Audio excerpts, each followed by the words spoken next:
Willow Creek Springs presents Healthy Living with your host, Joe Grumbine.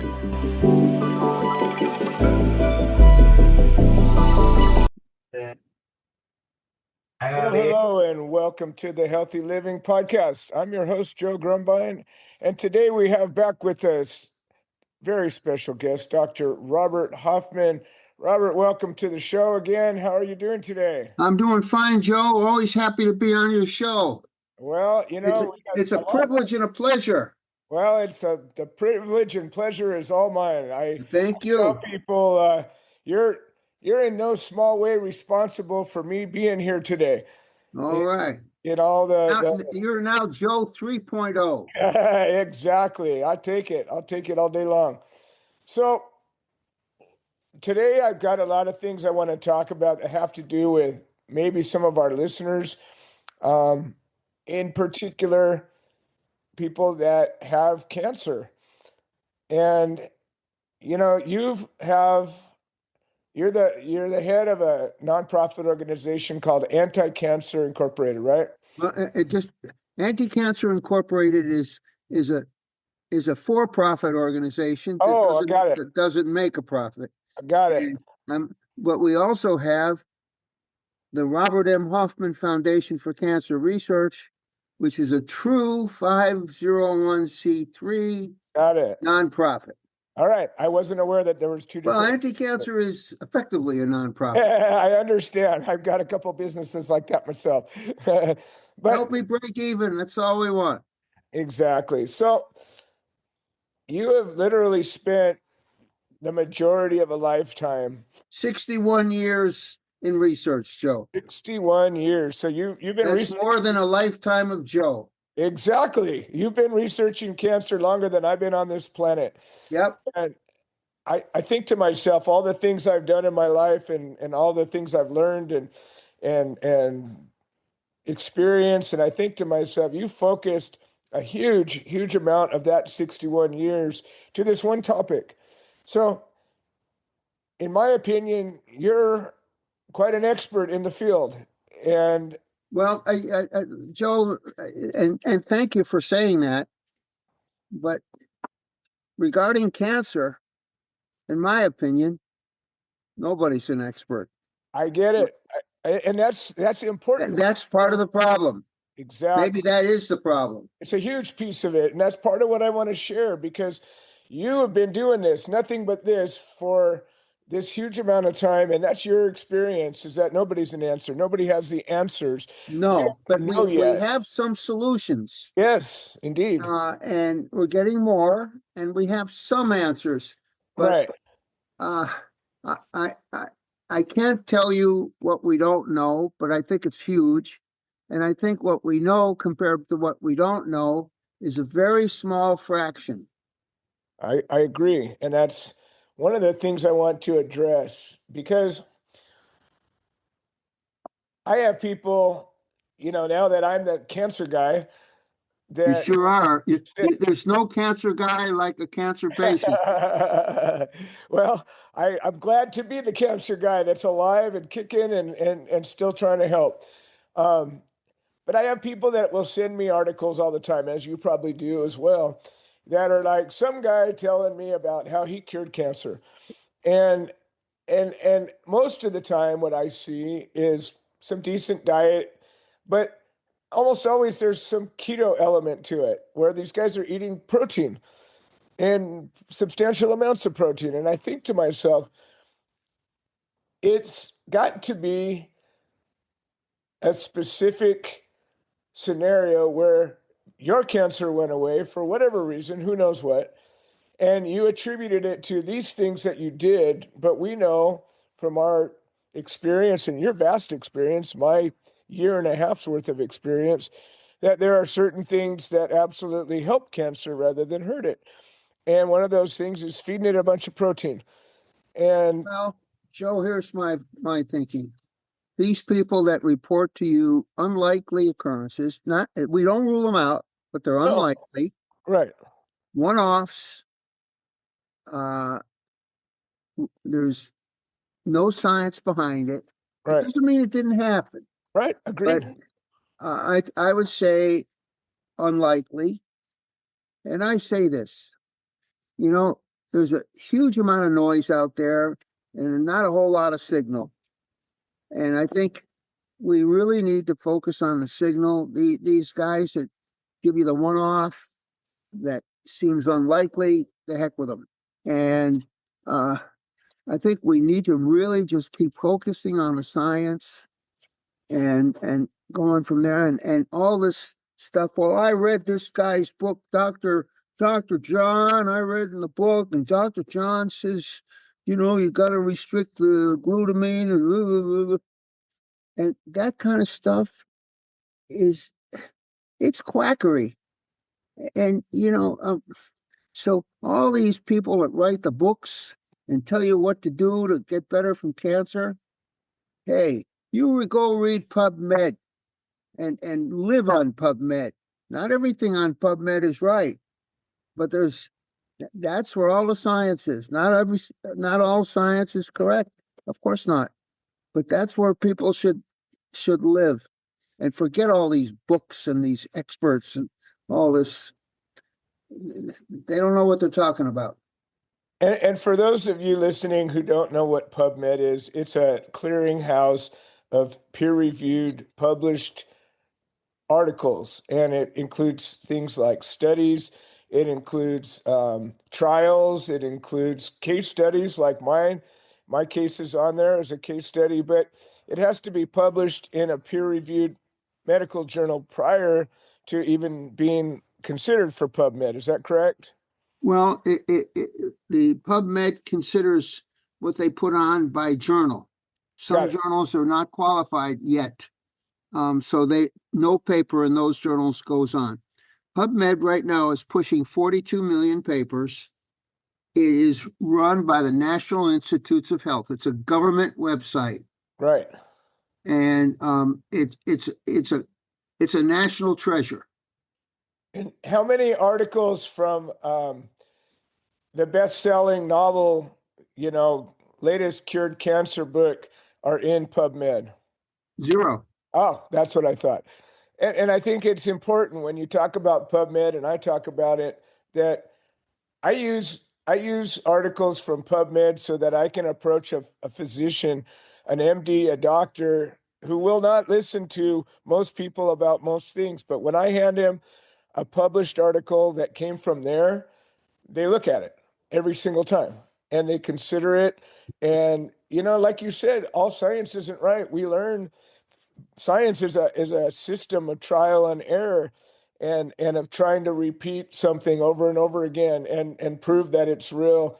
And that's what science is. But you look through the history of science and my God, we've been wrong about everything, at least before we got it right. You can't get it right till you get it wrong first. 100%. So it's just a point of reference.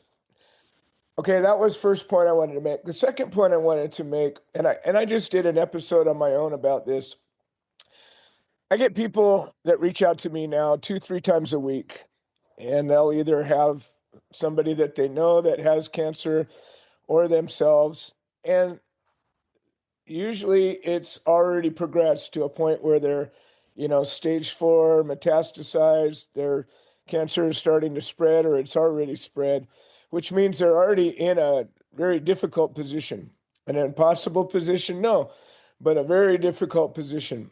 And they come to me and say, well, I heard that you know some stuff. And I say, well, okay, I do. I've learned some things. I took myself. I got better. Yeah, that's it. I'm living proof. I got better. Stage 4. I was about to be offed by this cancer, and now look at me. I don't have it anymore. And so I can tell you what I learned about myself, and I suspect some of it would apply to you.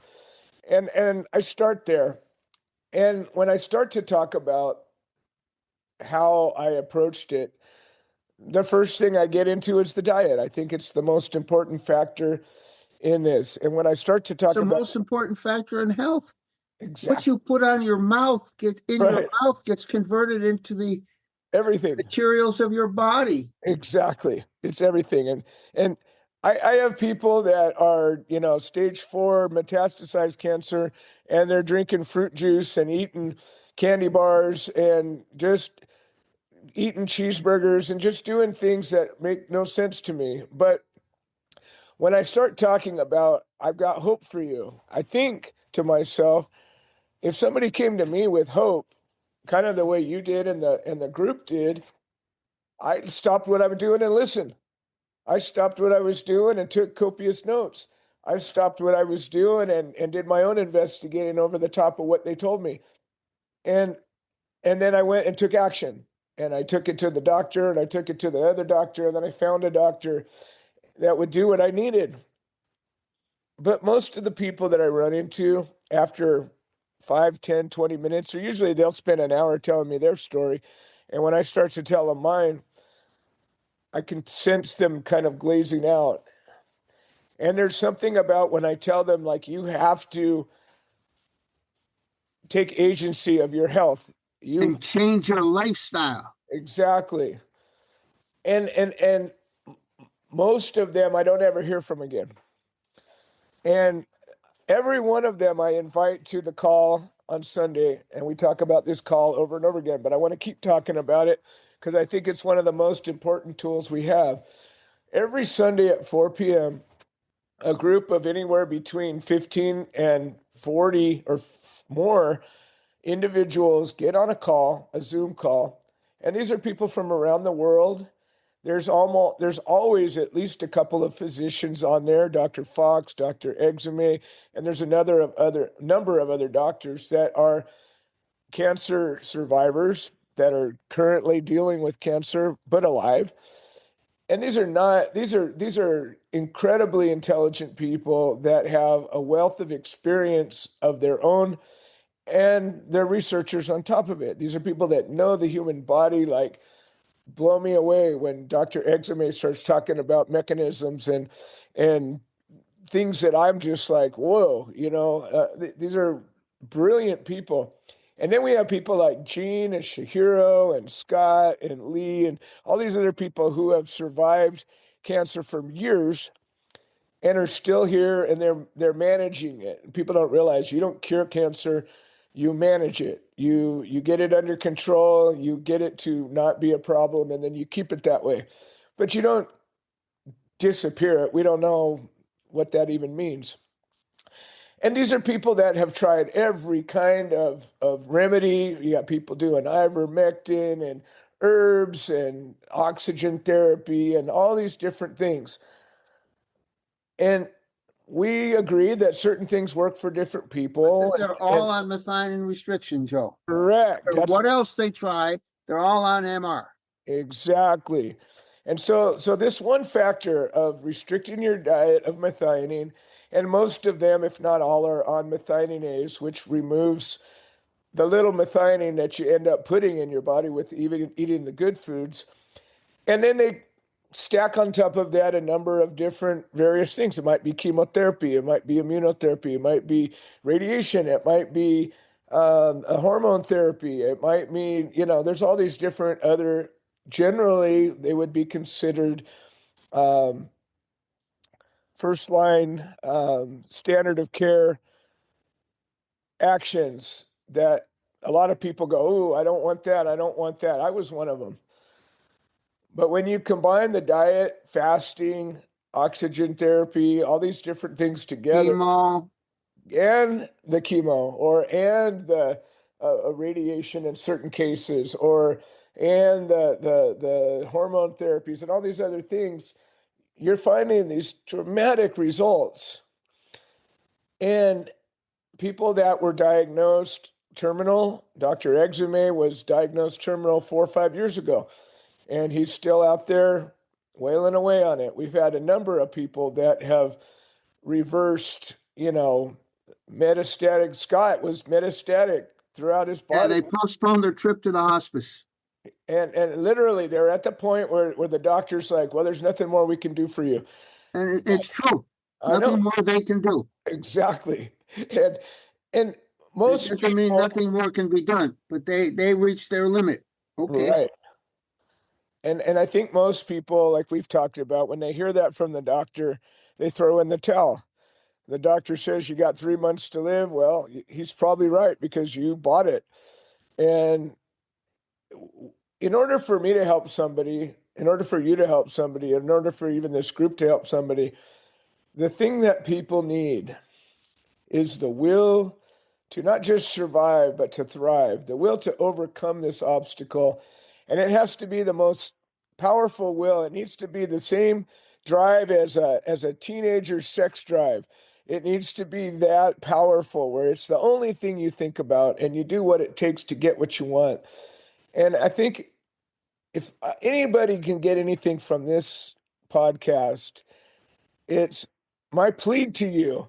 Look inside yourself and summon that will. Think about your kids, your grandkids, your husband, your wife, somebody who you love and care about.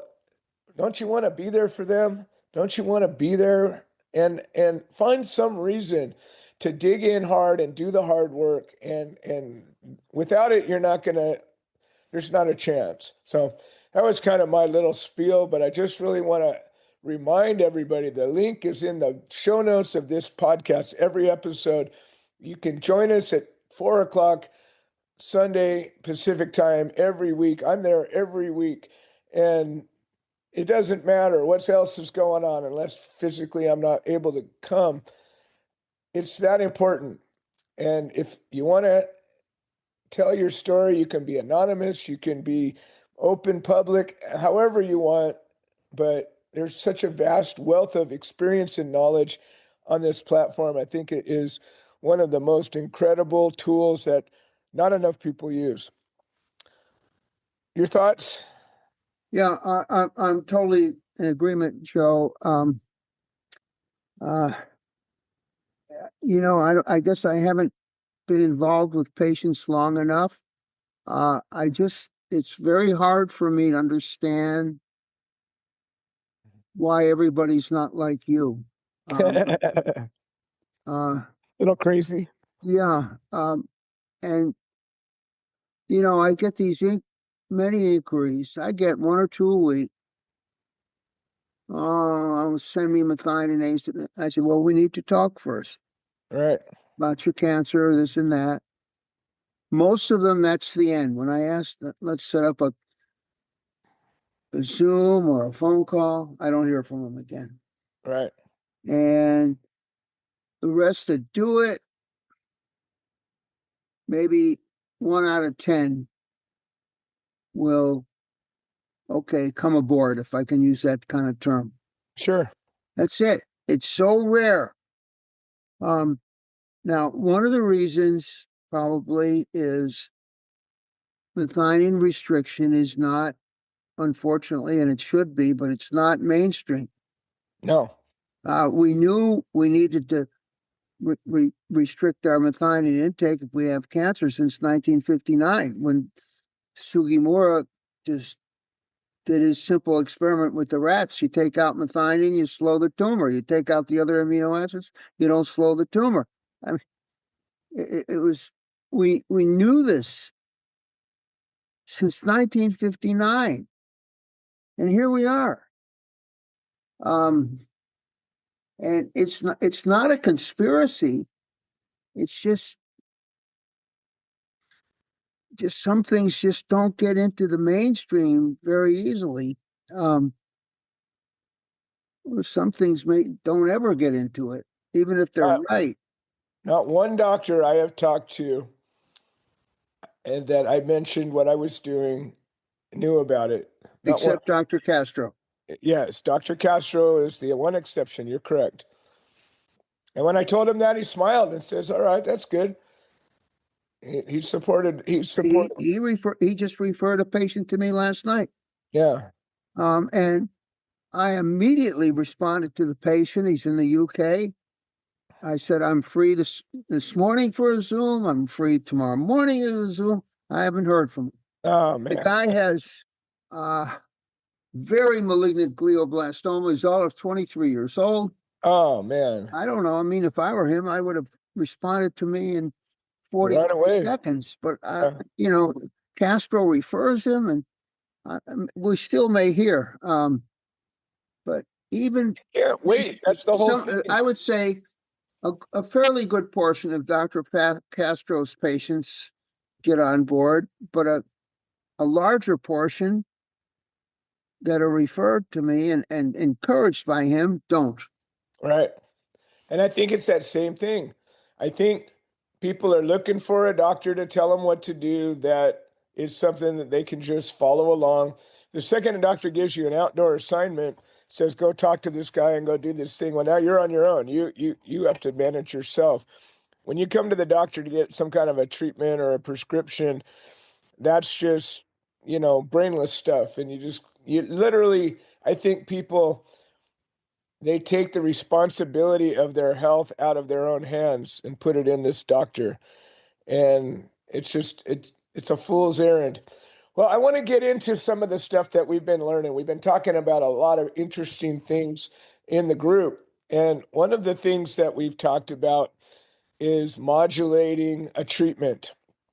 And in particular, they were talking about testosterone with respect to prostate cancer and hormone therapy and hormone resistant tumor cells.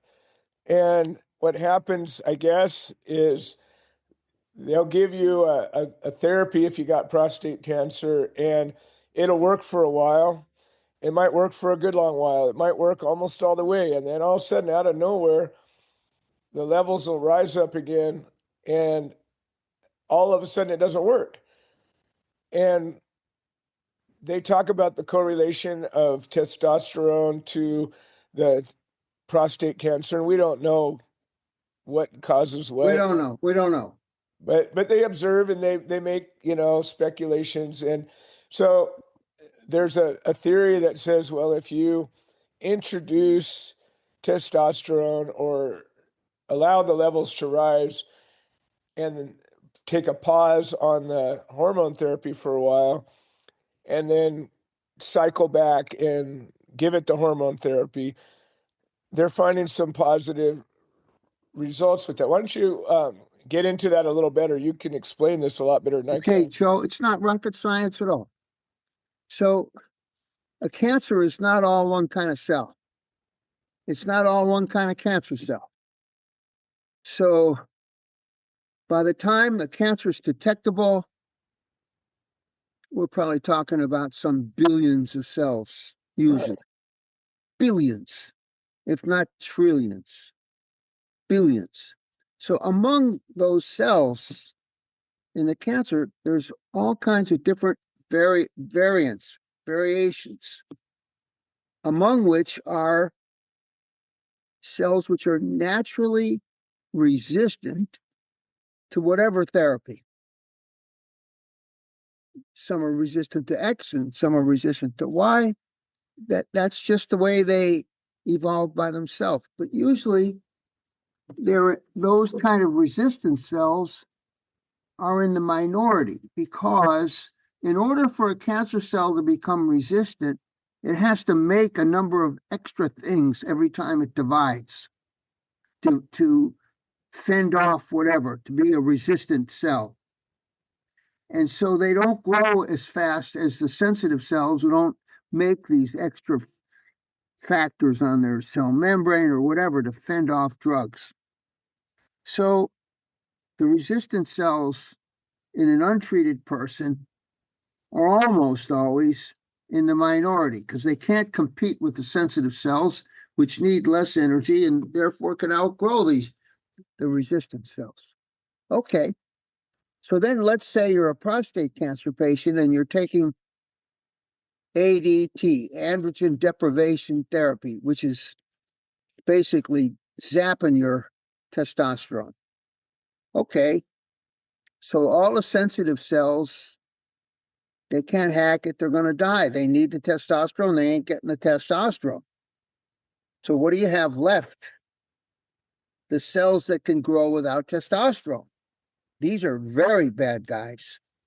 And maybe, it takes a long time to get kind of a sufficient amount of them that where they can kind of take over, but they're going to take over. It's almost inevitable. Whether you're taking anti-testosterone for prostate cancer or toxic chemotherapy for breast cancer, head and neck cancer, colon cancer, you're eventually going to knock out, not always, but usually, the sensitive cells. So that leaves the resistant cells free. Without competition, they're gonna grow. When they're competing with the sensitive cells, they can't grow very well because every time they divide, they need a lot more energy than the sensitive cells, so they're slow. But without the sensitive cells, they can take over. And either those cells themselves are naturally more malignant, the resistant ones, or become more malignant. So it's two different bad things happen in resistance. The cells that resist the drugs are growing, and they're often, if not mostly, more malignant. Bad, bad, bad. So this doctor in Florida by the name of Dr. Gattenby says, okay, we're not going to let the resistant cells take over. We're going to go to a certain extent, depending on the blood marker. We're going to treat, and then when the blood marker goes down a good to some point, we stop the treatment. And in their case, they even add back some testosterone. So the sensitive cells start taking over again. And the resistant cells are kind of overwhelmed by all the sensitive cells. And then he says, well, we'll do this in cycles. And he claims, and I give him a good chance of being right. We don't know yet. We won't know for a long time. But he said, well, if you do this, prostate cancer will no longer be a lethal disease. He could be right. But as we said on the Zoom the other day, we don't have enough data. Okay. So this is called adaptive therapy. Kind of you adapt your therapy so the drug resistant cells, whatever they may be, don't take over. And Chihiro's case is a good example with breast cancer. She was taking a targeted drug as maintenance therapy, and she was cancer-free for about 3 years. Unbelievable. These enormous axillary lymph node metastases all gone, even by methionine PET. Then all of a sudden, after 3 years, within about a month or two, these resistant cells break out. They spread to her liver, they spread to her bone. Her blood numbers go up, they double, triple within weeks. As Batman used to say, holy moly. So here's a case in point. I think we learned a tremendous amount from that. Don't keep on the same drug for very long periods of time. You're just going to select the bad guys. So we either have to go off the drug for a while and come back, or go off the drug and come back with one with a different mechanism. We got to outsmart this cancer like day by day. So this is, it's an intellectual challenge to stay ahead of the cancer. And we always have to be thinking of what the cancer may be doing.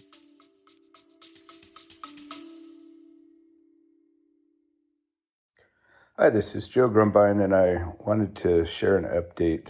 The platform that hosts this podcast has made some changes to the subscriber settings, and we have a number of subscriber-only episodes that we offer to the supporters, and for a minimum of $3 a month, we can get you signed up.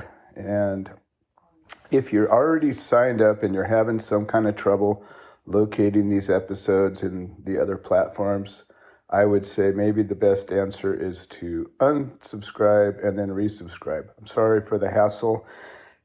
I don't have any way to make a change, but I'm very grateful for all the support. Thank you. But it makes sense if you think about it. The human body adapts to just about anything. You know, if you take a drug, a pain relieving drug, or most drugs, even an antibiotic, if you take the same medicine too long, eventually your body gets used to it. If you take Well, you start selecting for bacteria that are resistant. They exactly may have existed before, right, they get overwhelmed by the sensitive cells, and then after a while you wipe out all the sensitive cells for a long enough time. There they are, the typical cases, this C. difficile that patients die left and right from in the hospital right, under constant antibiotic therapy. right. It's just dumb. So the same principle, staying ahead of the bacteria and staying ahead of the cancer cells, because both the bacteria and the cancer cells are very plastic. They can change really easy. And so we got to stay ahead. My friend who owns a sushi restaurant, he went on just methionine restriction. His PSA came down 2 times, 2 points, from 12 something to 10 something.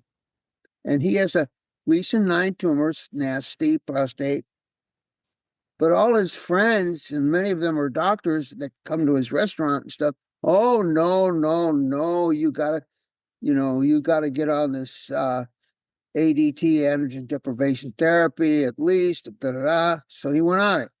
Okay. His PSA now is 0.73. And I sent him Gattenby's video. I said, watch this, please. I don't get any response. And all his friends, I'm sure, are telling him, stay on the ADT, stay on the ADT. Well, as sure as you and I are here, the cancer is going to break out. And in prostate cancer, once the majority of the cells become resistant or able to grow in the absence of testosterone, they are real bad and you're going to die. Wow. So, but that's the standard. You're on ADT, you stay on it for X years, and then whatever. The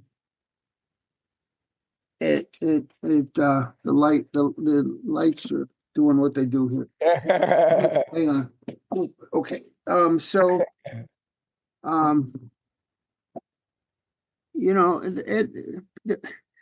Gattenby's video is very telling. I don't completely agree with him. I wouldn't add back the testosterone. I would just go off the drug and let the natural testosterone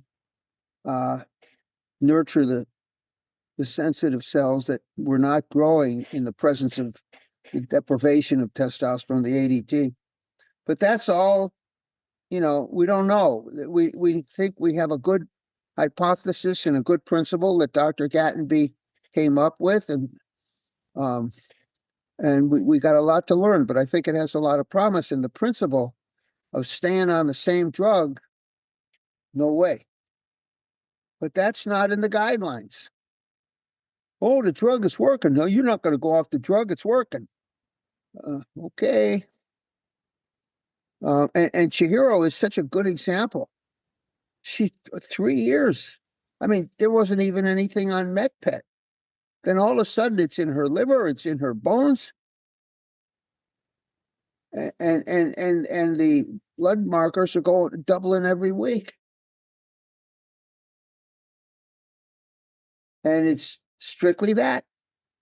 The resistant cells just found themselves without competition and finally got themselves a critical mass and grew and spread. And that was in spite of she was still on the low methionine diet, and it still took off.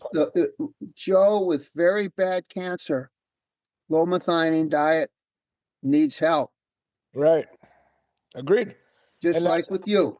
exactly. It's not, I if was we could lower the methionine in the body like we lower it in the culture dish in the lab, that's all you'd need. right. But you can't. Right. So we can only do it to a certain extent and get a certain good benefit. And for some people, it's enough. Dave has done really well now. He's starting to break out a bit. Dave did good just on methionine restriction for 3 years. You know, the methionine restriction that we do by taking methionase and the low diet, it ain't enough. We need other treatment. Okay, now I want to say something before it gets out of my mind. So there's a company called Faith Therapeutics, Faeth, and they claim, all the cancers, you have to deprive them of serine and glycine. Well, we're going to do that experiment very soon. And too bad for them. They've gotten $90 million out of investors so far. But one thing they're doing is, so they have this kind of secret sauce, a diet that is either low or free of serine and glycine, 2 other amino acids that they claim that's a thing. And the idea I caught from them is what they do with that diet, they make a shake. And I said to myself, why can't we make a shake out of Homanex or that other Davis HCY and add some chocolate or add some other, whatever you like, vanilla, strawberry? Why we can't do that? Why can't we make our own shake? No reason. So something to talk about, not only here, but on Sunday to all the folks on Homanex or HCY. Why not make a shake? I agree.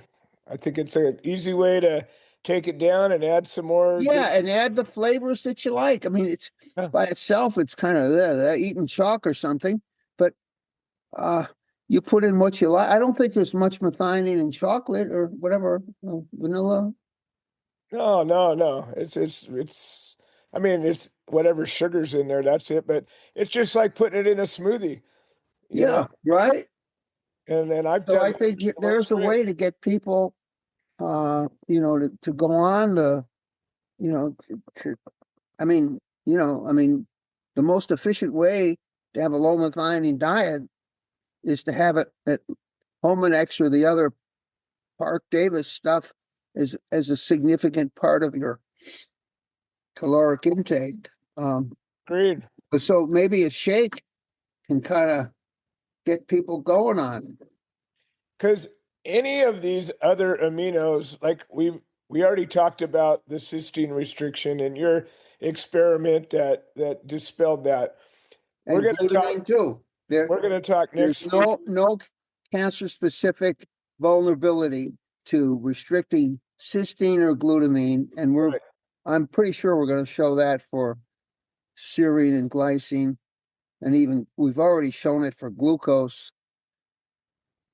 So these are all things we're going to talk about in future episodes, but the whole idea that I'm getting to is that the low methionine diet is primarily low in all those amino acids. It is, and that's not the best thing. And we get around that with diets, the medical diets, right, which are full of all the other aminos. Exactly, and that's kind of my point. Is the way that we've gotten around and solved, at least that it's been instrumental in my journey, is because I work hard and I need to be able to build the proteins back, but if I eliminate all of the aminos, and it makes it difficult to do that. But you're not eliminating all of them, and you're not going below normal on the protein level in the blood. But it seems to me potentially more optimal with something that's purposely supplemented with the other 19 amino acids, Exactly. other relatively high caloric foods, no methionine. How can you go wrong? Agreed. Agreed. Well, Robert, I am really glad that we had this discussion. I think Me the too. notion of cycling um, treatments is worthy of further discussion because even things like exercise, you don't exercise your arms every day. You don't exercise hard, Heck vigorously no. every day. You got to cycle. You got to give yourself time to rest. You don't stay awake 24 hours a day. You cycle, you sleep, and you'll be awake. That's You right. everything in your body is operates on a cycle. Your hormones are secreted in cycles. Your body lets go of melatonin at certain times, other times. Your body will let go of ghrelin at different times. And all these different cycles that happen, whether it's related to food or sunlight or stress or whatever. But there isn't anything in your body that goes nonstop except for your heart and your lungs. Well, even your heart slows down probably during the night. Oh, Your absolutely. breathing slows down. Yeah, Well, everything's a cycle. exactly. So for us to think that you get on a drug and you just stay on it, whatever the drug, whatever the reason, whatever the purpose, to me seems like it's it's got a built-in bomb attached to it. At one point, something's going to go wrong. And Yeah, I think I it's agree. important for us to consider these things as we're looking at the whole scope of how we're going to treat ourselves and realizing that just because a doctor says we're going to do this because whatever, you got to realize the doctor's not giving that to himself. He's giving it to you. And if it doesn't go right, it's going to be you that it Let doesn't me go tell right. you a story, Joe. Sure. Long ago, 40 years ago, and at that point, this our in vitro test called HDRA, where we culture the tumors and try to find a better drug. Well, almost none of the doctors in San Diego wanted to use it. Okay, whatever. Then one of the doctors got cancer. Oh boy, did I get the phone calls. I'll Make bet. sure you do that test for Dr. Oh boy, yeah, we'll get you all the tumor you want from his surgery. Don't worry, we're going to do it. Blah, blah, blah, blah, blah. When one of them got sick, Right. cancer. Yep. So I always remember that. Yeah. These guys are in business and they're doing their business and making a ton of money. And they try to insulate themselves because most of their, you want to call them customers, are going to die and whatever. And they stick with the guidelines because they're not going to get sued. And they prescribe the drugs that may give them the most money because they get their kickback, and it's a legal kickback. So that's your typical oncologist.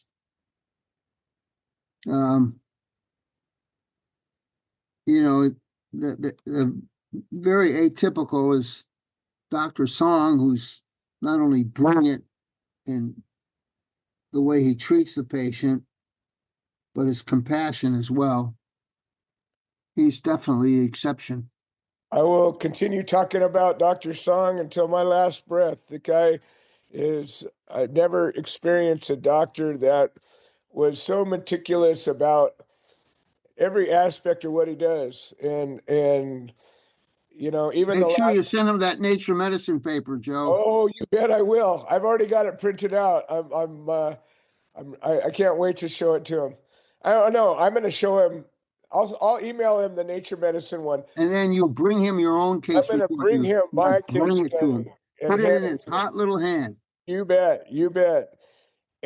But just the way, like this last appointment where I had the immunotherapy, and after the infusion, he says, "I want to see you afterward." And more often than not, he wants to see me afterward. And usually while I'm sitting in the infusion chair, he'll come up, and I always have a question for him. I always try to ask him about his opinion about something because I only get so many minutes to spend with the guy. So I'm like, well, each time I see him, I come up with something I've learned or researched. I go, hey, doc, what do you think about this? What do you think about that? And either he'll say, don't waste your time, or he'll say, show me the paper. And when somebody says, show me the paper, it tells me that they have a very critical mind. You know, that's what you would say. That's what Dr. Exame would say. That's what most of the people in our As Dr. Exame would say, the level of evidence. exactly. And so, unless he knows it and says, "Oh, yeah, that's good," because he knows it, he he doesn't throw it out. He just says, "Show me some proof, show me some evidence." And to me, I go, "Wow, that increases my respect of your opinion exponentially," because most doctors I talk to and I bring my thoughts to, they just say, "I don't know." They don't And what they mean when they say I don't know is I don't know and I don't care. exactly. There's no place for further discussion. There's nothing. And I go, wow, okay, fair enough. I walk away. I can't force you to think like that. Dr. Song, this last time, it was had my regular infusion. I asked him a couple of questions. And afterward, he asked me, no, he went through my whole chart from the very beginning. And he approaches the chart with problems. Problem number one. And problem number one was my giant tumor. And then he went to problem number two, problem number three, goes through all these problems. Over the time of the chemo treatment, I told him as things were going on, hey, I'm feeling some brain fog. I've got a little coldness in my feet, whatever the issue was. I just tell him about it. And he would either offer a suggestion or prescribe something or whatever he would do. This time, he goes all the way back. He's looking through my blood work. He went through January 12th is the last time I was there. He went through the whole blood report. And he looked at, my iron levels and all the issues I was dealing with, the anemia, and asking me questions. And then he says, how's the brain fog? Like he How's goes what? back, how was the brain fog? And I said, it's getting a lot better. Every day goes by, the chemo's leaving my body. I feel clearer. And he says, okay, good.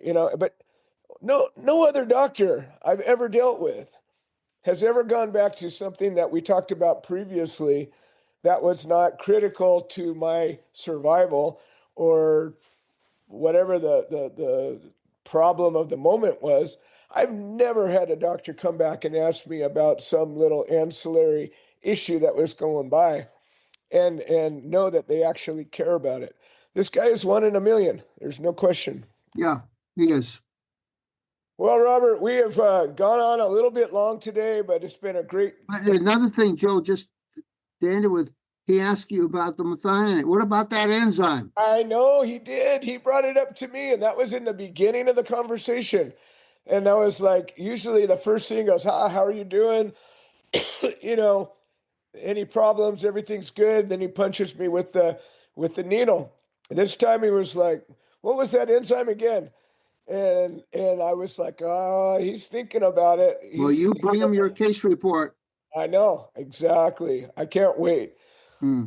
Robert, as always, we have a fantastic conversation. Next week, I want to talk about your glutamine experiment You bet. and, get into some of this stuff because we just have so many people making these claims and they don't do the work. And it's not just a bad premise. It's not just a wrong assumption. It's downright dangerous. And you're going to explain to us how. And I think it's really worth listening to. And when somebody tells you, here's the thing, I did this, do that, do this, do that. If you can't find some good science that backs it up, stay away. because you can hurt yourself, even if it's a natural thing like avoiding an ingredient or taking a supplement that blocks out an ingredient or something like that. It can be harmful. And when you have cancer, you cannot afford to harm your healthy body. And I'm just saying, take it from me. I've been there, done it, and I just want to help the people that are healthy and the people that are fighting their There disease. you go. All right, Robert. Well, I wish you the very best evening. You too, Joe. It was a pleasure as always. Absolutely. All right, folks, this has been another episode of the Healthy Living Podcast. I'm your host, Joe Grumbine. I want to thank all of our listeners for making this show possible, and we will see you next week. Looking forward to it. This has been another episode of the Healthy Living Podcast. We produce this show so that people can share their stories, people that have overcome obstacles, people that are undergoing obstacles. We're building a community of health-minded individuals. If you're interested in supporting the show, please leave a review on the platform you're listening to it on. If you're interested in becoming a guest, please send an email to itsjoegrumbine@gmail.com, or you can send a note into the notes section of the podcast. All right. Well, thank you for supporting this show, and we hope you've enjoyed it.